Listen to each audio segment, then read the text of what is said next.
رب کو دیکھا ہے میرے نبی نے اور کسی نے بھی دیکھا نہیں ہے، سب سے پردہ ہے میرے خدا کا اور محمد سے پردہ نہیں ہے۔ سبحان اللہ تو بولو، نعرہ تکبیر، نعرہ تکبیر۔ سب سے پردہ ہے میرے خدا کا اور محمد سے پردہ نہیں ہے۔ ٹونٹا بڑا ہوا لائے ایمان عمر جب نبی پر،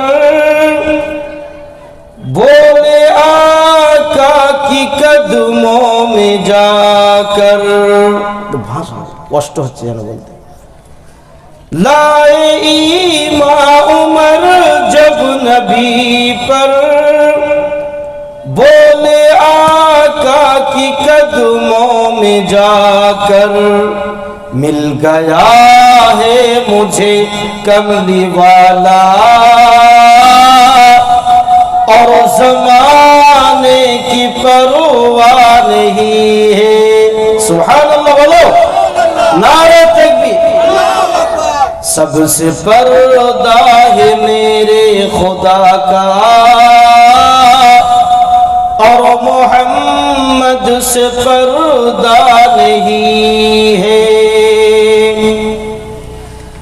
دیکھتی اگر زلیخا نبی کو، حسن یوسف پہ ہرگز نہ مرتی۔ ٹھیک نا بیٹی؟ دیکھتی اگر زلیخا نبی کو، حسن یوسف پہ ہرگز نہ مرتی۔ میرے پیارے نبی جیسا جلوہ حسن یوسف نے پایا نہیں ہے۔ سبحان اللہ، نعرہ تکبیر۔ سب سے پردہ ہے میرے خدا کا اور محمد سے پردہ نہیں ہے۔ اب کہیں دل نہیں لگ رہا ہے، طیبہ جانے کو دل رو رہا ہے۔ اب کہیں دل نہیں لگ رہا ہے، طیبہ جانے کو دل رو رہا ہے۔ موت آئے مدینے میں اشفق اور کوئی تمنا نہیں ہے۔ سبحان اللہ۔ سب سے پردہ ہے میرے خدا کا اور محمد سے پردہ نہیں ہے۔ اللہم صلی علی سیدنا مولانا محمد وعلى آل سيدنا مولانا محمد۔ الحمد لله نحمده ونستعينه ونستغفره ونؤمن به ونتوكل عليه ونعوذ بالله من شرور أنفسنا ومن سيئات أعمالنا، من يهده الله فلا مضل له ومن يضلله فلا هادي له، ونشهد أن لا إله إلا الله وحده لا شريك له، ونشهد أن سيدنا ومولانا محمد عبده ورسوله الذي أرسل بالحق بشيرا ونذيرا أما بعد فأعوذ بالله من الشيطان الرجيم بسم الله الرحمن الرحيم يا أيها الذين آمنوا توبوا إلى الله توبة نصوحا عسى ربكم أن يكفر عنكم سيئاتكم ويدخلكم جنات تجري من تحتها الأنهار وقال النبي صلى الله عليه وسلم التائب ذنبي كمن لا ذنب له أو كما قال عليه الصلاة والتسليم إن الله وملائكته يصلون على النبي يا أيها الذين آمنوا صلوا عليه وسلموا تسليما اللهم صل على سيدنا مولانا محمد وعلى آل سيدنا مولانا محمد मैं उस ज़माने का मुंतज़िर हूँ ज़माना जब बेमिसाल होगा मैं उस ज़माने का मुंतज़िर हूँ ज़माना जब बेमिसाल होगा हर एक मस्जिद मदीना होगी हर एक मुआज़न बिलाल होगा हुजूर के आईने उठाकर चले तो हम पहचान जाएंगे हम हुजूर के आईने उठाकर चले तो हम पहचान जाएंगे हम सिफारिश इश्क मुस्तफा से सिफारिश इश्क मुस्तफा से हमारा बातिल बहाल होगा अल्लाहुम्मा सल्ली अला सय्यदिना मौलाना मुहम्मद वअला आलि सय्यदिना मौलाना मुहम्मद আলহামদুলিল্লাহ সমস্ত প্রশংসা সমস্ত তারিফ সমস্ত গুণগান সমস্ত ইবাদত সেই মহান রব্বুল আলামিনের জন্য যিনি আমাদেরকে এই এতটা শীত পড়া সত্ত্বেও গুটি কয়েকটা লোক এই জলসায় এসেছেন আল্লাহ তাআলার মহব্বতে নবীজির মহব্বতে দ্বীনের আলোচনা শুনতে আল্লাহ রাব্বুল আলামিন এই আমাদের আশাকে কবুল করুন সকলেই বলুন আল্লাহুম্মা আমিন সব কাজ সবার দ্বারা হয় না সব কাজ সবার দ্বারা হয় না এখানে যদি অর্ধ উলঙ্গ ডান্স হতো বা খেলা হতো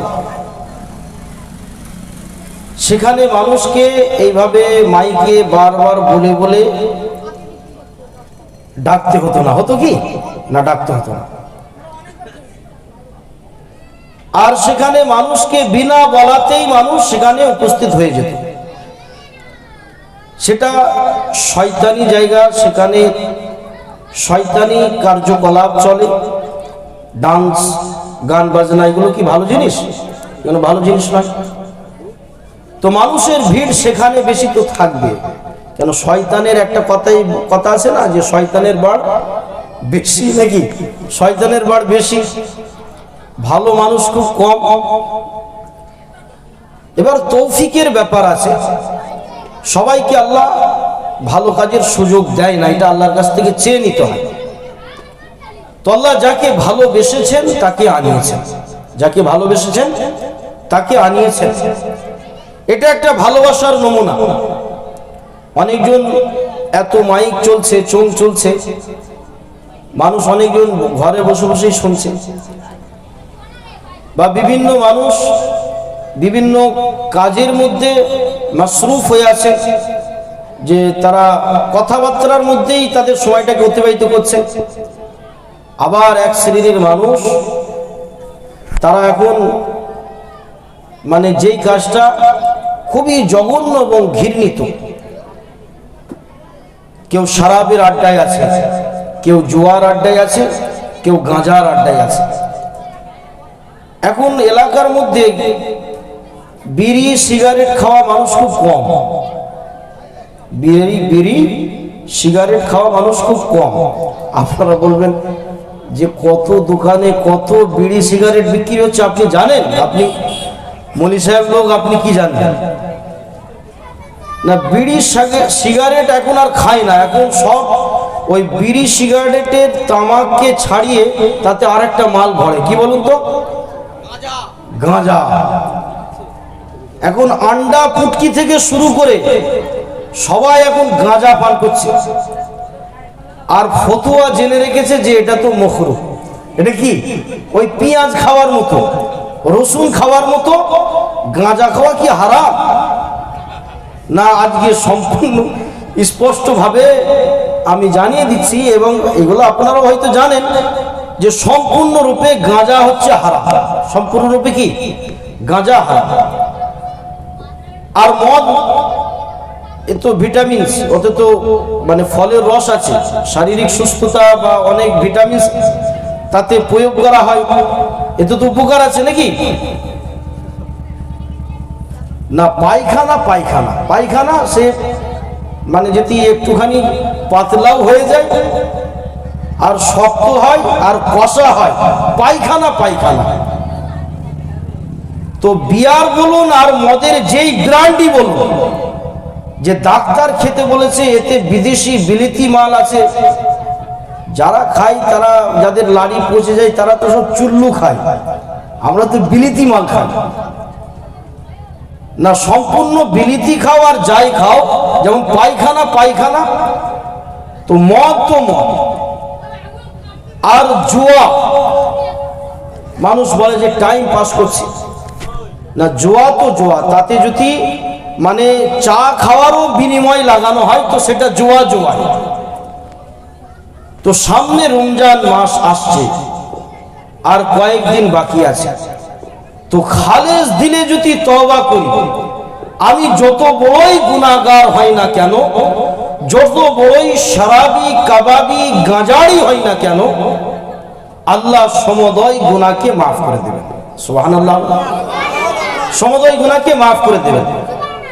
তো এমন অনেক ব্যক্তি আছে যে সে প্রত্যেক দিন অথবা প্রত্যেক সপ্তাহে অথবা কোনো ওকেশনে বা অনুষ্ঠানে সে শরাব পান করে, মদ পান করে, কিন্তু রমজান মাস আসলে কিন্তু আর শরাব পান করে না। তো সে তওবা করেছে যে আমি আর শরাব খাবো না। অনেক বাড়িতে বড় বড় এলসিডি টিভি বা বিভিন্ন ইত্যাদি মানে প্রতিচ্ছবি দেখার যে ইলেকট্রনিক যে ব্যবস্থাগুলো থাকে, তার মাধ্যমে নাটক, সিরিয়াল, সিনেমা মানুষ দেখে, কিন্তু রমজান মাসে বন্ধ রাখে, রাখে না, রাখে না। আর যে মদখোর, যে জুয়াখোর, যে গাঁজাড়ি, সেও রোজার মাসটা কমসে কম বন্ধ রাখে, তওবা করে, কিন্তু শুধু চাঁদ রাতের অপেক্ষা, শুধু চাঁদ রাতের অপেক্ষা যে মদ কেমন পান করতে হয় আর গান আর ডিজে কেমন বাজাতে হয় আমরা দেখে দেব। তাহলে এই তওবার কোনো মূল্যায়ন হলো না। ওই জন্য আল্লাহ তাআলা কোরআন পাকের মধ্যে বলেছেন, সর্বপ্রথম একটা কোরআনে কারিমার আয়াত তেলাওয়াত করেছে যে আল্লাহ তাআলা বান্দাদেরকে ভালোবাসেন, বান্দাদেরকে ক্ষমা করতে চান। একটা পাকিজা মাহিনা, পবিত্র মাহিনা মাস আল্লাহ তাআলা আনিয়ে দিতে চলছেন, আর কয়েকদিন বাকি আছে। তো আজকে থেকে এই জলসা থেকে আমরা নিয়ত করব, তওবা করব, খালিস তওবা, যেই তওবা আল্লাহ বলেছেন করব ইনশাআল্লাহ, যেই তওবা আল্লাহ বলেছে সেই তওবা করবেন ইনশাআল্লাহ, তাহলে কিন্তু সমস্ত গুনাহ মাফ হয়ে যাবে। আল্লাহ বলবেন না যে তুমি এতদিন ধরে আমার সঙ্গে বাগাওয়াত করেছো, নাফরমানি করেছো, আর এখন এসে তওবা করছো। আল্লাহ এমনটা নন, আল্লাহ এমনটা বলবেন না। তো তওবা কেমন করতে হবে? আল্লাহ যেভাবে শিখিয়েছে, আল্লাহ তাআলা কালাম পাকের মধ্যে ঘোষণা করেছেন। আল্লাহ রাব্বুল আলামিন কোরআনে কারীমের মধ্যে বলেছেন, ইয়া আইয়ুহাল্লাযীনা আমানু তুবু ইলাল্লাহি তাওবাতান নাসুহা। আল্লাহ তাআলা ঈমানদারদেরকে লক্ষ্য করে বললেন, হে ঈমানদারেরা, তোমরা ওই তওবা করে নাও যেই তওবা হলো আত-তাওবাতুন নাসুহা। কি তওবা বুঝতে পারছি? যে তাওবাতুন নাসুহাবের কাকে বলে এটা আমাদেরকে জানতে হবে। তাওবাতুন নাসুহা হলো যে অপরাধটা আমি করতাম বা আমি ভাবতাম না যে এটা অপরাধ বলে, বা ভেবে নিয়েছি যে এটা অপরাধ, জেনে গিয়েছি যে এটা অপরাধ, এটা গুনার কাজ, আল্লাহর অসন্তুষ্টির কাজ। তো জেনে যাওয়ার পরে অনুতপ্ত হয়ে আল্লাহর কাছে ক্ষমা চাওয়া, যে দুবারা দ্বিতীয়বার এই গুনাহটা আর করব না, এই গুনার কাছাকাছিও যাব না, এটা হলো তাওবাতুন নাসুহা। এটা হলো তাওবাতুন নাসুহা। তো এই তওবা আমাদের কি করতে হবে? আর যদি এই তওবা আমরা করি তো আল্লাহ রাব্বুল আলামিন আমাদের জন্য কি পুরস্কার রেখেছেন সেটাও আল্লাহ তাআলা পরে জানিয়েছেন। আল্লাহ রাব্বুল আলামিন কালামে পাকের মধ্যে ঘোষণা করে জানিয়েছেন, হে ঈমানদাররা তোমরা শোনো, আত-তাওবাতুন নাসুহা, যে তোমরা তাওবাতুন নাসুহা করো। যদি তোমরা তাওবাতুন নাসুহা করো, আল্লাহ রাব্বুল আলামিন বলেন, আসা রাব্বুকুম আন ইউকাফিরা আনকুম সাইয়্যাতিকুম। আল্লাহ তাআলা তোমাদের সমদয় গুনাহগুলোকে আল্লাহ তাআলা ধুয়ে মুছে সাফ করে দেবেন। আল্লাহ রাব্বুল আলামিন তারপরেও বললেন, শুধু গুনাহকে মুছে সাফ করে দেবেন না, এই তওবাকারীর উপরে আল্লাহ তাআলা এত সন্তুষ্ট আছেন, আল্লাহ তাআলা এত সন্তুষ্ট হয়ে যায়, আল্লাহ তাআলা বললেন, ওয়া ইদখিলাকুম জান্নাতিন তাজরি মিন তাহতিহাল আনহার, যে আল্লাহ তাআলা তাদেরকে জান্নাত দান করবেন, আর যেই জান্নাতের পাদদেশ থেকে ঝর্ণা সমূহ প্রবহমান থাকবে। সুবহানাল্লাহ। যে এই তওবাকারী, যে তওবা, যে দ্বিতীয়বার যেই গুনাহ করতাম, দ্বিতীয়বার আর সেই গুনার ধারে কাছে যাব না, যদি এই তওবা করতে পারি তো আল্লাহ তাআলা গুনাহকে মাফ করবেন আর জান্নাত দান করবেন, যেই জান্নাতের পাদদেশ থেকে ঝর্ণা সমূহ প্রবাহমান থাকবে। তো তওবাটা কেমন হতে হবে? আমরা মনে করছি যে রমজান মাস আসবে, একটা মাস, মানে আমরা কি করব, যে আমরা মসজিদে চলে যাব, নামাজ কালাম পড়ব, কিন্তু তারপর আবার সে 80 বছর আবার হবে, আবার রমজান। এই যদি চিন্তা ভাবনা নিয়ে আমার অপরাধ কাজগুলো, ঘৃণিত নিকৃষ্ট কাজগুলো আমি ছেড়ে দিয়ে শুধু একটা মানে সময় সাপেক্ষে আল্লাহর ঘরে সময় দেওয়া বা গুনাহ থেকে বিরত থাকা, ইসলাম এটা শেখায় না। ইসলাম এটা শেখায় না। আমার রোগ হয়েছে, আমি রোগী, ডাক্তার আমাকে কি বলে যে এই ওষুধটা শুধু একবার খাবে, ঠিক হয়ে যাবে নাকি? না, আমার রোগ হয়েছে, নিয়মিত ভাবে আমাকে ঔষধ খেতে হবে, তবে তো রোগটা ভালো হবে নাকি? তবে তো রোগটা ভালো হবে। আর যদি একবার খাই, ডাক্তারের পরামর্শ যদি না মেনে ওষুধ না খায়, রোগ ভালো হবে? সে তাড়াতাড়ি কবরস্থানে তাকে নিয়ে যেতে হবে, তাড়াতাড়ি নিয়ে যেতে হবে। তো ওই জন্য ঠিক তেমনই ভাবে ইসলাম যেভাবে চলতে বলেছে সেভাবে যদি আমার জীবনটাকে আমি পরিচালনা করি তবেই আল্লাহ তাআলার রিজামন্দি, আল্লাহ তাআলার সন্তুষ্টি অর্জন হবে। আল্লাহ তাআলার দয়ার জান্নাত যে বানিয়ে রেখেছেন, আল্লাহ তাআলা সেই জান্নাত আমাকে দান করবেন। নতুবা আমি সব করব, আর রমজান মাসে শুধু মসজিদে এই নিয়েতে যাব, খালি চাঁদ রাত হয়ে যাক, তারপরে আমার খেলা আমি দেখিয়ে দেব, এই তওবা আর কোনো মূল্যায়ন হবে না। যেমন তওবা করেছিলেন ওই সমস্ত মহাপুরুষ ব্যক্তিরা যাদের তওবাতে আল্লাহ তাআলা এত সন্তুষ্ট হয়েছেন যে তাদের সমুদয় গুনাহকে মাফ করে দিয়েছেন। বনি ইসরাইলের একটা ঘটনা আপনাদেরকে শোনাচ্ছি, দেখুন, যে আপনারা হয়তো মনে করবেন যে আমরা এত অপরাধ করেছি, এত গুনাহ করেছি, আল্লাহ কি মাফ করবে? না, এই ভুলটা আমরা না করে আল্লাহর কাছে ফিরে আসি। আল্লাহ তাআলা যত বড়ই গুনাহগার আমি হই না কেন, আমার গুনার দ্বারাতে আমি যদি সাত আসমানকে ভরিয়ে দিই, জমিনকে ভরিয়ে দিই, সমুদ্র সমতুল্য গুনাহ যদি আমি করি, গুনাহ করে করে আমি ক্লান্ত হয়ে যাব, কিন্তু আল্লাহ তাআলার ক্ষমার কলম কিন্তু ক্লান্ত হয় না।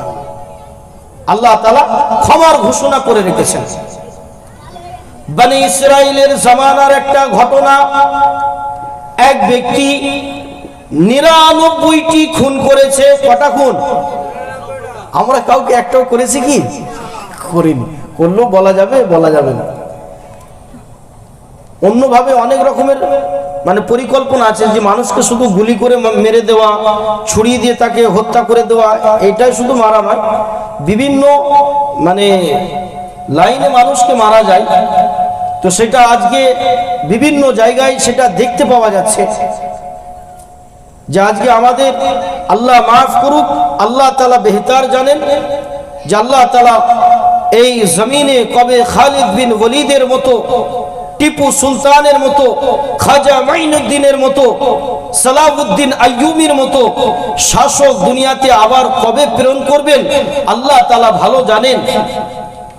তো এই যে সমাজ চলছে, এই যে পরিবেশ চলছে, না মানুষকে মানে শুধু হত্যা করে নয়, গুলি করে নয়, বিভিন্ন চক্রান্ত এবং পরিকল্পনা করে মানুষকে মেরে দিচ্ছে। দিচ্ছে না, দেয়নি? এনআরসির জন্য অনেকজন মৃত্যুবরণ করেছে না করেনি? এনআরসির জন্য সরকার গুলি করেছে, গুলি করেনি। রাইফেল দিয়ে তাকে হত্যা করেনি, তাকে ছুরি দিয়ে তাকে খুন করা হয়নি। পরিকল্পনা মাফিক যে মানুষকে খুন করা হচ্ছে বিভিন্ন, আপনি শুধু চিন্তা করলে বুঝতে পারবেন। যাই হোক, সেই সমস্ত কথা আমি বলতে চাই না। তো তওবা কেমন করতে হবে? না, ওইভাবে তওবা করতে হবে যেভাবে আল্লাহ তাআলা সন্তুষ্ট হবেন। আর সন্তুষ্ট আল্লাহ তাআলা তখনই হবেন যে আমার ভুল অপরাধকে আমি বুঝতে পেরেছি, দ্বিতীয়বার ওই অপরাধ এবং ওই ঘৃণিত নিকৃষ্ট জায়গায় আমাকে যাওয়া যাবে না। তো ওই ব্যক্তি কটা খুন করেছে? কটা বললাম? 99টি খুন করেছে, 99টি। তো বনি ইসরাইলের জামানার ওই ব্যক্তি 99টি খুন করেছে। খুন করার পরে তার মনের মধ্যে উদয় হয়েছে, তার অনুতপ্ত হয়েছে যে আমি গুনার কাজ করেছি, আমি অপরাধ করেছি, আমি নিকৃষ্ট জঘন্যতম কাজ করেছি, এই পাপের কি ক্ষমা হতে পারে? তো মানুষের কাছে পরামর্শ করছে যে এই শহরের সব থেকে জ্ঞানী মানুষ কে আছে, একটু যদি আমাকে বলে দাও, আমি তার কাছে গিয়ে বলবো আমার পাপের কথা, আমার অপরাধের কথা, যে আমার পাপের মার্জনা হবে কি হবে না। তো পরামর্শ দিল যে এই শহরের পরিচিত মানুষ, যে একজন খ্রিস্টান সন্ন্যাসী পাদ্রী, সে সব থেকে বড় জ্ঞানী মানুষ, আপনি তার কাছে যান, তো আপনার ক্ষমা হবে কি হবে না সে বলে দেবে। তো সেই ব্যক্তির মানুষের কাছে ছুটে গিয়েছে যে আপনি বলেন আমি এই অপরাধের অপরাধী, আমার মনে উদয় হয়েছে, আমার মনে আবেগ জেগেছে, আমার উপলব্ধি হয়েছে যে আমি বড় বড় গুনাহ করেছি, আমার ক্ষমা হবে কি হবে না, আমার মার্জনা হবে কি হবে না। তো বলছে কি করেছো? বলছে যে আমি 99টা খুন করেছি। তো তখন ওই খ্রিস্টান পাদ্রী বলছে যে তুমি মানুষ না জানোয়ার, যে 99 জনকে কতল করেছো, খুন করেছো, তোমাকে কোনোদিন গড মাফ করবে না, তোমাকে কোনোদিন গড মাফ করবে না। তো সে যখন চিন্তা করলো যে মাফ যখন হবেই না, তাহলে সেঞ্চুরি করে ফেলবে। তো সেই পাদ্রীকে মেরে ফেলেছে, সেই পাদ্রীকে মেরে দিয়েছে। তারপরেও তার মনের মধ্যে মানে তার অস্থিরতার মধ্যে সে ভুগছে যে আমার ক্ষমা হবে কি হবে না। তো সে আবার লোকজনকে জিজ্ঞাসাবাদি করছেন যে এমন কোন ব্যক্তি আছে বলেন যেই আমাকে এই পরামর্শ দিতে পারবে যে আমার মার্জনা হবে কি হবে না। তো তখন একজন ব্যক্তি বললেন যে ও দূরে চলে যান, ওখানে কিছু মানুষ আল্লাহর ইবাদত করে, আল্লাহর ইবাদত করে। তো সেখানে গেলে মানুষ আপনাকে বলে দিতে পারবে যে আপনার ক্ষমা হবে কি হবে না। তো বনি ইসরাইলের ওই ব্যক্তি যেখানে আল্লাহ তাআলার ইবাদত করা হয়, যেখানে আল্লাহকে সাজদা করা হয়, যেখানে নেক মানুষ আছে, ভালো মানুষ আছে, সেই মানুষের তালাশে তিনি রওনা দিয়ে গেলেন। সেখানে গিয়েছেন, পথিমধ্যে আছেন, পথের মধ্যেই না আল্লাহ তাআলার হুকুম যে তার জান কবজ করো। আল্লাহ তাআলার হুকুম কি? যে তার জানকে কবজ করো। আল্লাহ রাব্বুল আলামিন ফেরেশতাকে বললেন যাও, চলে যাও, এখনই তার জানকে কবজ করে নিয়ে আসো। রহমতের ফেরেশতা, আযাবের ফেরেশতা, দুই ফেরেশতা নেমে এসেছে। তো রহমতের ফেরেশতা বলছেন যে আমি এর জানকে কবজ করব, আর আযাবের ফেরেশতা বলছে আমি এর জানকে নিয়ে যাব।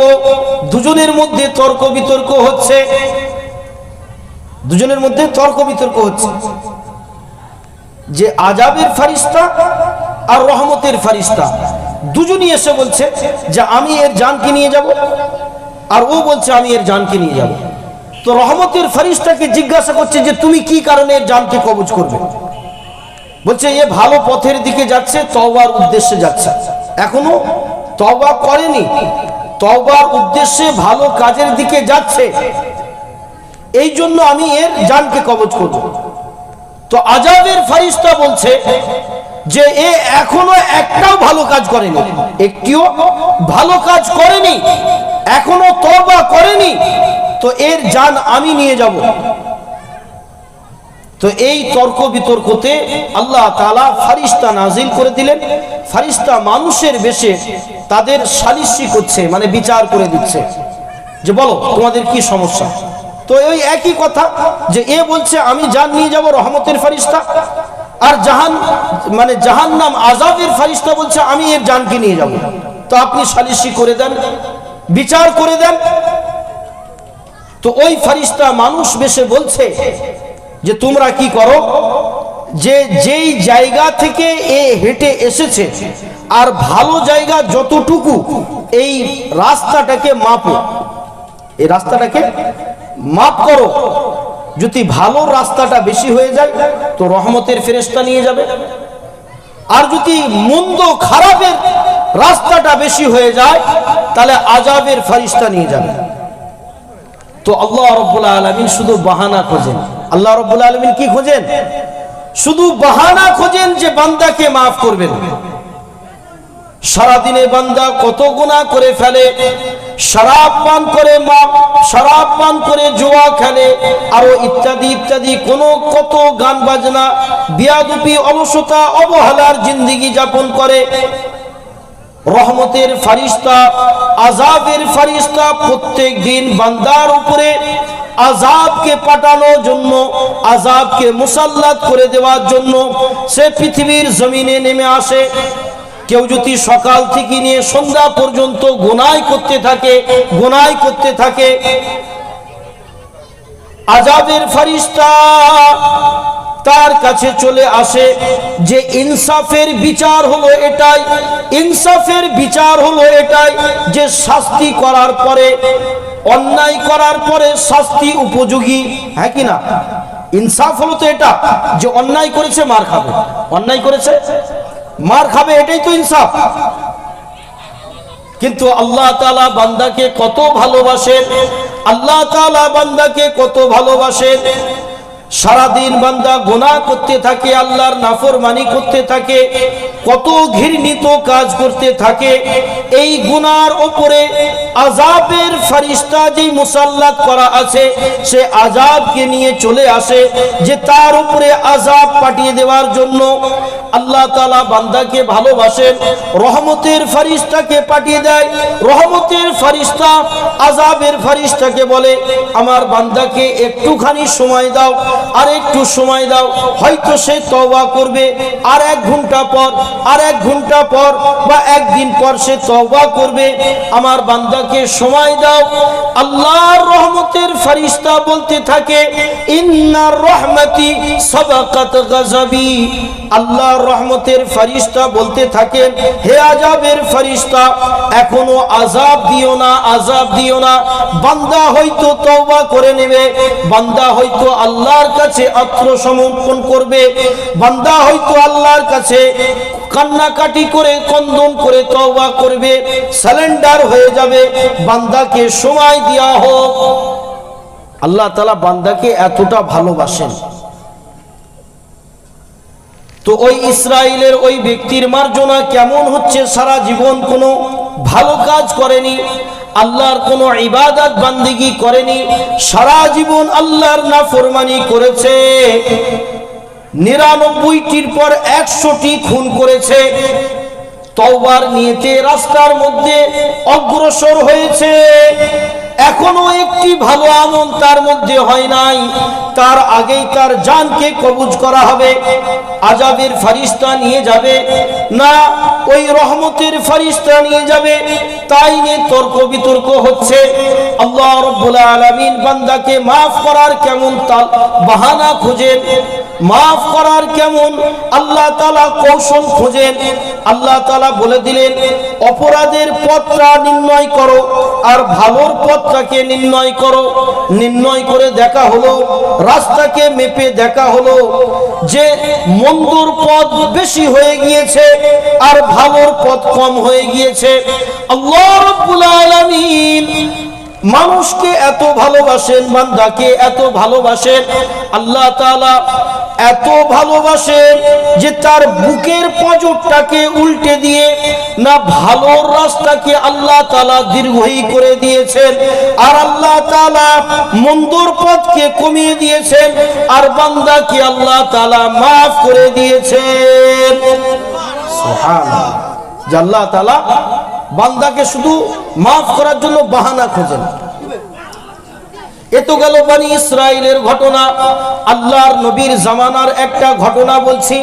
আল্লাহর নবীর জামানায় একজন যুবতী মহিলা, অবিবাহিত মহিলা, সে ব্যভিচার জিনার মধ্যে লিপ্ত হয়ে গিয়ে সে গর্ভধারণ করেছে।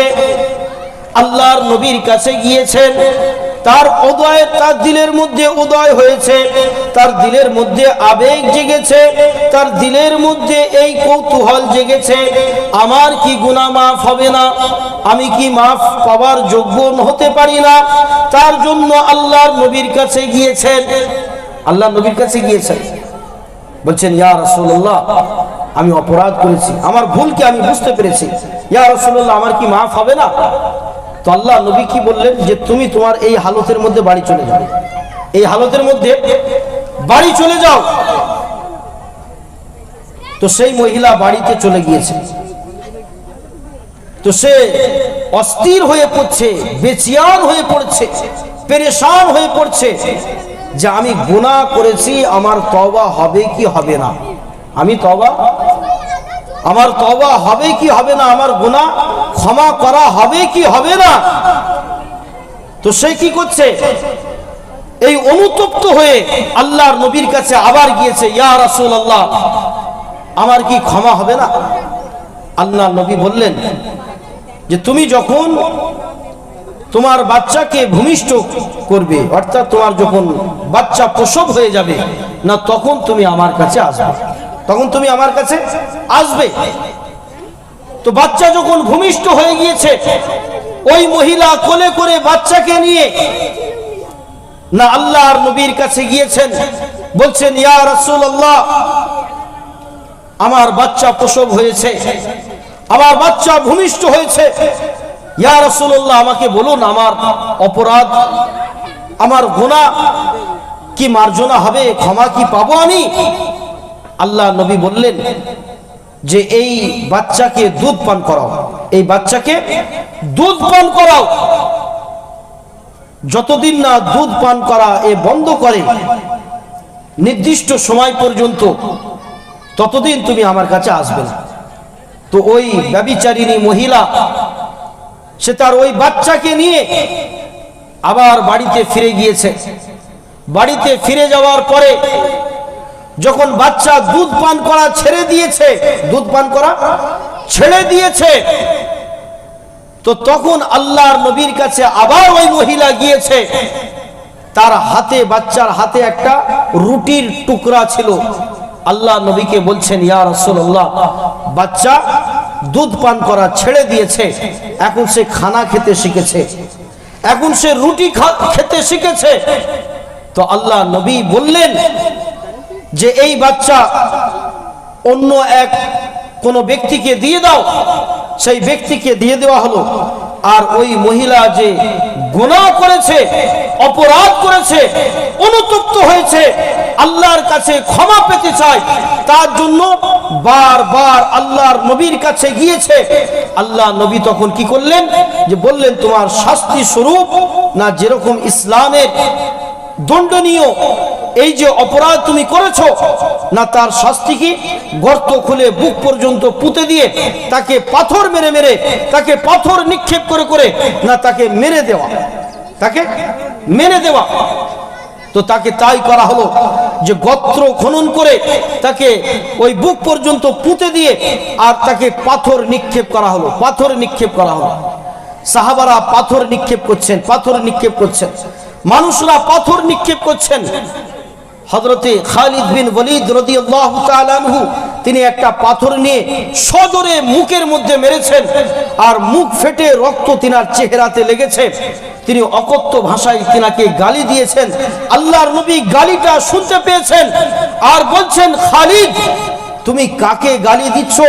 ওই মহিলাকে তুমি জানো যে এমন তওবা করেছে, এমন তওবা করেছে যে মদিনার মধ্যে যদি 70 জন ব্যক্তি ওই ধরনের অপরাধী হয়, তাদের মধ্যে যদি ওই তওবাকে বন্টন করে দেওয়া হয় না, 70 জন অপরাধীকে আল্লাহ তাআলা তার তওবার উপরে সকলকে মাফ করে দেবেন। তো এটা হলো তওবা, এটা হলো কি তওবা। এমনই আরেকটা ঘটনা, যে ওই অবিবাহিত মহিলা জিনায় লিপ্ত হয়ে সে কি করেছে না, গর্ভবতী হয়েছে। আল্লাহর নবীর কাছে গিয়েছে, আল্লাহ নবী বারবার ফিরিয়ে দিয়েছে। তার গুনাহকে সে বুঝতে পেরেছে, তার অপরাধকে সে বুঝতে পেরেছে। তারপরে আল্লাহ তাআলা না তাকে কেমন ক্ষমা করেছিলেন। হযরতে রাসূল সাল্লাল্লাহু আলাইহি ওয়াসাল্লাম ওই মহিলার জানাজার নামাজ পড়াচ্ছেন, নামাজে দাঁড়াবেন। তো হযরতে ওমর রাদিয়াল্লাহু তাআলা আনহু বলছেন, ইয়া রাসূলুল্লাহ এই মহিলার জানাজা আপনি পড়াবেন, এই মহিলার জানাজা পড়াবেন। আল্লাহর নবী তখন ওমরকে বলছেন, হে ওমর এই মহিলা এমন তওবা করেছে, এমন তওবা করেছে, যদি মদিনার 70 জন ব্যক্তিকে তার তওবা ছড়িয়ে দেওয়া হয়, তো ওই 70 জন ব্যক্তিকে আল্লাহ তাআলা মাফ করে দেবেন। তাহলে এই তওবা আমাদেরকে করতে হবে। তো তওবা আর তাওবাতুন নাসুহা, যে আমাকে তওবা করতে হবে না কি তওবা, যে যেই অপরাধ করেছি, যেই ঘৃণিত এবং নিকৃষ্ট কাজে আমি লিপ্ত ছিলাম, আইন্দাতে আর কোনো দিনের জন্য পরবর্তীতে আমি সেই গুনার কাজ, ঘৃণিত কাজ, নিকৃষ্ট কাজ আমি আর করব না। গুনার কাজ, নিকৃষ্ট কাজ, এই কাজ আমরা আর করব না। যদি এই ধরনের তওবা আমরা করতে পারি, আল্লাহর নবী সাল্লাল্লাহু আলাইহি ওয়াসাল্লাম বলছেন, আত-তাইবু যামবি কামা লা যামবা লাহু, যে এই তওবাকারী এমন যে সে কোনো গুনাহ করেনি, তার কোনো গুনাহ হয়নি। সুবহানাল্লাহ। যে আত্তাইবু যামবি কামা লা যামবা লাহু, যে এই ধরনের তওবাকারী, গুনাহ থেকে তওবাকারী, তার কোনো গুনাহ থাকতে পারে না যদি সে সঠিক আল্লাহ তাআলার ওই মানে তাওবাতুন নাসুহা, ওই ইয়াকিনের সঙ্গে, আস্থার সঙ্গে, বিশ্বাসের সঙ্গে সে যদি তওবা করে, তো আল্লাহ তাআলা তার সমুদয় গুনাহকে, পাহাড় সম পরিমাণ গুনাহকে, সমুদ্রের ফেনা পরিমাণ গুনাহকে আল্লাহ তাআলা সব কিছুকে মাফ করে দেবেন। কিন্তু আমাদের নিয়ত তো আলাদা আছে। আজকে জলসার মাহফিলে এসেছি, অন্য জায়গায় কোনো জায়গায় ডান্স হবে বা বিভিন্ন রকমের মানে ঘৃণিত এবং নিকৃষ্ট অনুষ্ঠান হবে, না আমরা সেখানেও যাব? আমরা জলসাতেও আসব, নিকৃষ্ট খারাপ জায়গায় যাব? তো এইভাবে যদি আমাদের নিয়ত থাকে, তাহলে এই ধরনের তওবা আল্লাহর কাছে গ্রহণযোগ্য নয়। এই ধরনের তওবা আল্লাহর কাছে গ্রহণযোগ্য নয়।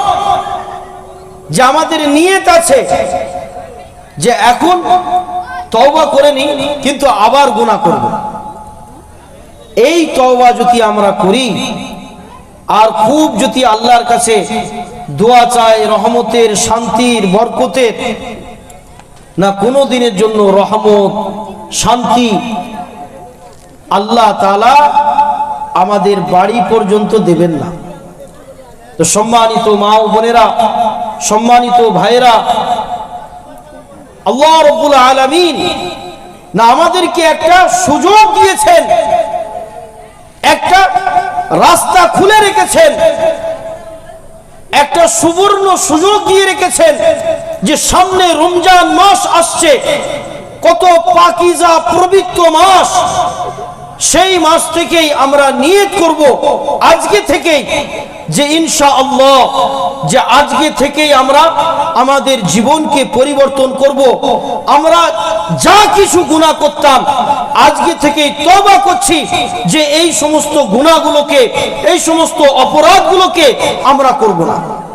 তওবা করা যাবে ইনশাআল্লাহ, তওবা করা যাবে ইনশাআল্লাহ। যদি এই ধরনের তওবা আমরা করতে পারি, তাহলে আল্লাহ তাআলার রহমতের মধ্যে, বরকতের মধ্যে, নাজাতের মধ্যে আমরা আমাদের নামটা লিখাতে পারবো। বুঝে যাচ্ছে কথা? যে রমজান মাসে রহমত, বরকত, নাজাত যে দেওয়া হবে, না এই তওবার ভিত্তিতে দেওয়া হবে। ওই জন্য রমজান মাসে 4টি কাজ বেশি বেশি করতে বলা হয়েছে। কটা কাজ?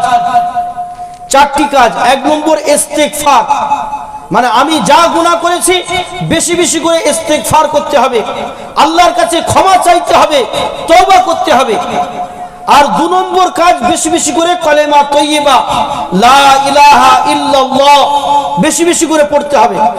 3 নম্বর কাজ জান্নাতের আশা করতে হবে। 4 নম্বর কাজ জাহান্নাম থেকে পানা চাইতে হবে, জাহান্নাম থেকে নাজাত চাইতে হবে। না এই ধরনের যদি তওবা আমরা করতে পারি, তো আল্লাহ তাআলা আমাদেরকে বকশিশ করবেন, আমাদেরকে ক্ষমা করবেন।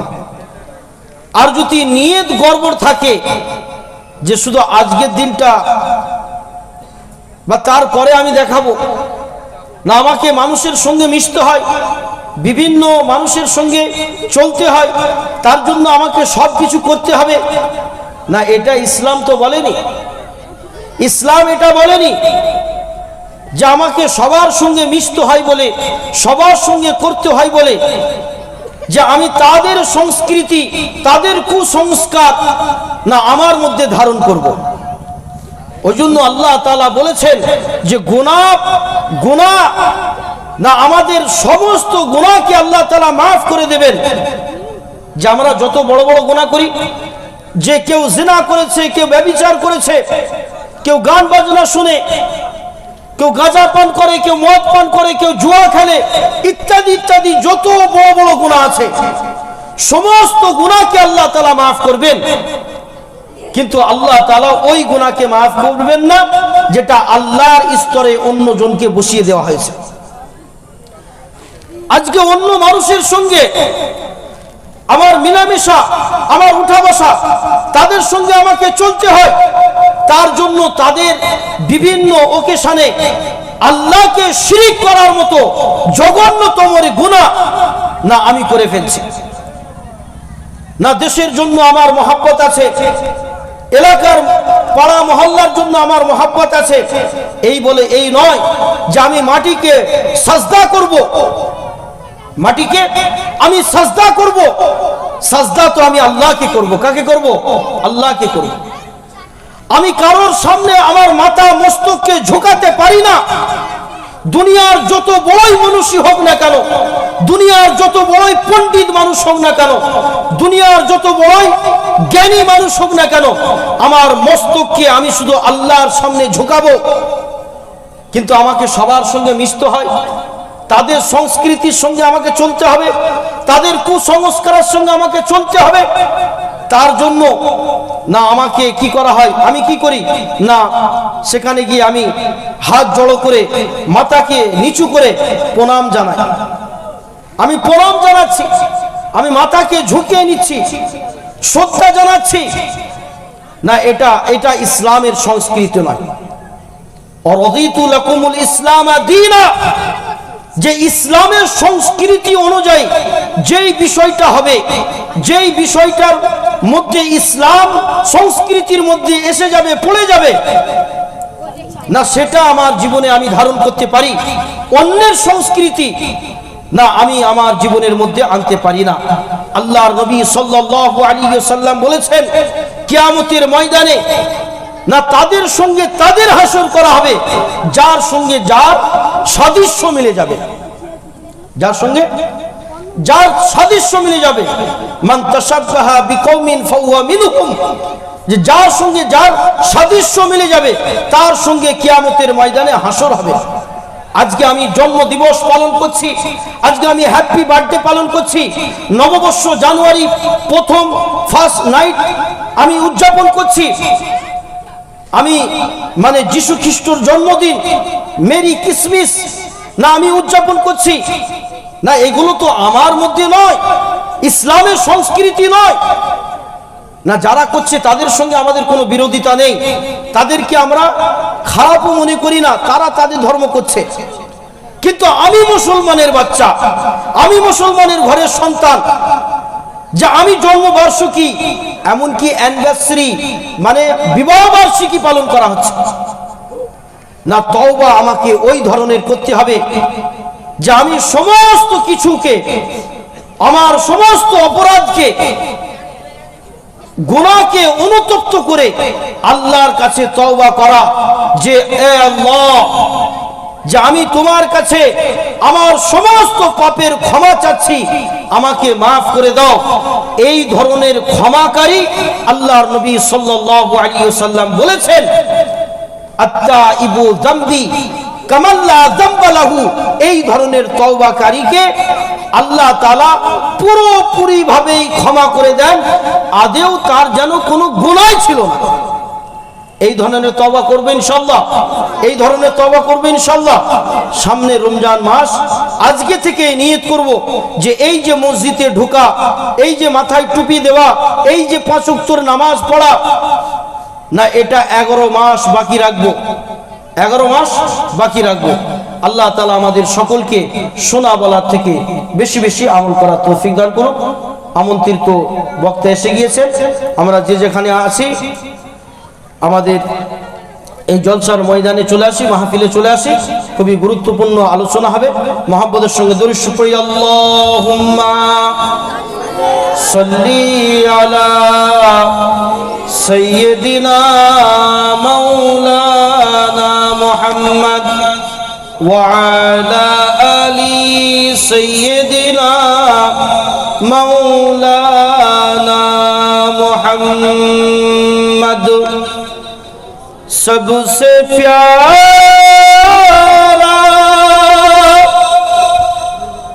میرا نبی ہے سب سے اعلیٰ،